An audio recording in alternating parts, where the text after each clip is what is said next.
Now we have gotten our data set, and it is super important to understand about the problem statement, because remember, without knowing the problem we can't give right solution.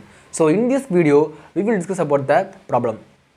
AtliQ Motors is an electric vehicle based on US, and in the last 5 years they have grown a lot in North America, and their market share in North America is more than 25%. For example, if I want to give a simple example, imagine there are 100 EV vehicles sold in North America. Out of 100 vehicles, 25 vehicles is sold by AtliQ Motors, and their market share in North America is now 25%. And now they are planning to enter in India market, but in Indian market their market share is less than 2%. Again, if I want to give you a simple example, imagine there are 100 EV vehicles sold in India. In reality there may be lot of vehicles sold. I am trying to give you a simple example. Okay, in India there are 100 EV vehicles sold. Out of 100, only 1 or 2 vehicles is sold by AtliQ Motors, and now their market share in India is less than 2%. I hope you got it. And before selling their top product in India, they want to do a proper market analysis.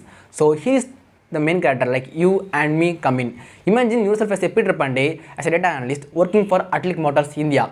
You have been given a task by Bruce Hariali, the chief of AtliQ Motors, to analyze the Indian market.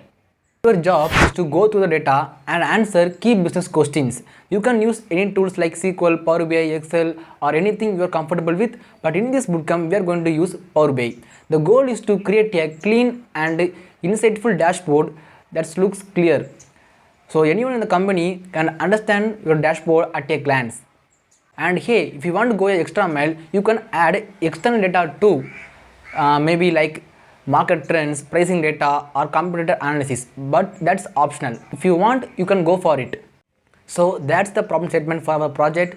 Now that we know what Bruce and their team expecting from us, so now we can start exploring our data set and building our analysis.